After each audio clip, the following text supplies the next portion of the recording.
Joe Keery, l'homme derrière Steve Harrington. Il y a des acteurs qui deviennent des personnages. Et puis il y a Joe Keery, le roi déchu du lycée de Hawkins, Steve the Air Harrington. Celui qui est passé de bully arrogant à babysitter adoré en quelques saisons, devenant l'un des personnages les plus aimés de Stranger Things.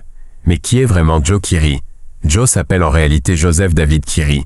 Il naît le 24 avril 1992 à Newburyport dans le Massachusetts. Pas une enfant star. Pas un prodige d'Hollywood. Juste un gamin de la côte Est qui aime jouer de la guitare, faire rire ses amis et créer. Avant Stranger Things, personne ne connaît son nom. Il enchaîne les petits boulots, les auditions ratées, les rôles minuscules. Il doute. Il pense même abandonner. Et puis, à 24 ans, en 2016, il décroche un rôle censé être secondaire, Steve Harrington. Un personnage prévu pour mourir dès la première saison, sauf que Joe fait quelque chose d'inattendu. Il humanise Steve. Il le rend drôle, vulnérable, attachant. Et les créateurs de la série changent leur plan. Steve reste. Joe aussi. Pour comprendre Joe Keery, il faut revenir à Newburyport, une petite ville côtière à 1 heure de Boston. Joe grandit dans une famille nombreuse, très nombreuse. Son père est architecte, créatif et discret. Sa mère est professeure d'anglais, passionnée de littérature. Mais surtout, Joe n'est pas seul. Il est le deuxième de 5 enfants, entouré de 4 sœurs. Une maison bruyante, vivante, pleine d'énergie. Il apprend tôt à observer, à écouter, à ne pas se prendre trop au sérieux. Adolescent, Joe est un garçon comme les autres. Il joue au football américain, fait du théâtre au lycée, apprend la guitare. Son rêve n'est pas le cinéma mais la musique. Pourtant sur scène, quelque chose se passe. Il aime devenir quelqu'un d'autre, faire rire, toucher. Ses parents le soutiennent sans pression. Juste une règle, fais ce qui te rend heureux. En 2010, à 18 ans, Joe quitte le Massachusetts pour Chicago. Il est accepté dans une prestigieuse école de théâtre. C'est là qu'il rencontre Maika Monroe. Ils étudient au même endroit, se croisent sur le campus et tombent amoureux. Ils partagent tout. La passion du jeu, du cinéma, de la création. Pendant 4 ans, Joe apprend le métier. La technique, l'improvisation, la rigueur. Il joue dans des pièces étudiantes et enchaîne les petits boulots pour survivre. En 2014, diplôme en poche, il part pour Los Angeles avec Maika. Ils auditionnent, ensemble, séparément. Et découvrent vite une vérité brutale. Hollywood ne fait pas de cadeaux. Les années qui suivent sont difficiles. Joe décroche quelques apparitions à la télévision, des rôles minuscules, des publicités. Rien qui ne décolle. L'argent manque. Le doute s'installe. Pendant ce temps, Maika commence à percer.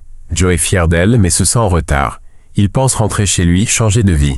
Et puis arrive une audition pour une nouvelle série Netflix, une histoire de science-fiction nostalgique, créée par 2 frères encore inconnus. Le rôle est celui de Steve Harrington, un cliché de bully de lycée. Joe n'y croit pas vraiment, mais il tente. Il attend, et reçoit l'appel. Quand Stranger Things sort à l'été 2016, tout change. Du jour au lendemain, Joe Keery devient célèbre. Steve devient un phénomène. Ses cheveux, ses répliques, son évolution bouleverse le public.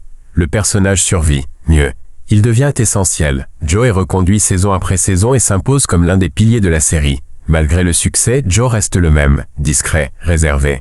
Il évite les scandales, fuit le bruit médiatique et rentre chez lui travailler. Car depuis toujours, il a une autre passion, la musique.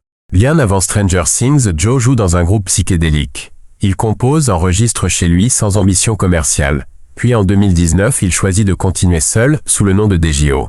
Il sort un premier album entièrement écrit et produit par lui. Pas de promo massive, pas de stratégie marketing. Juste de la musique sincère. L'album passe presque inaperçu. Et ça lui va très bien. En 2022, il sort un second album dans la même discrétion. Et cette fois, le destin s'en mêle. Une chanson devient virale sur TikTok. Des millions de personnes l'écoutent sans savoir qui se cache derrière. Puis la révélation tombe, DJO, c'est Steve Harrington. Et surtout, c'est un vrai musicien. Joe commence à remplir des salles, à jouer en festival. Sans jamais changer d'attitude. Dans l'ombre de cette réussite, une constante, Maika. Ensemble, depuis plus de 13 ans, ils protègent farouchement leur vie privée. Pas d'exposition inutile, pas de déclaration publique.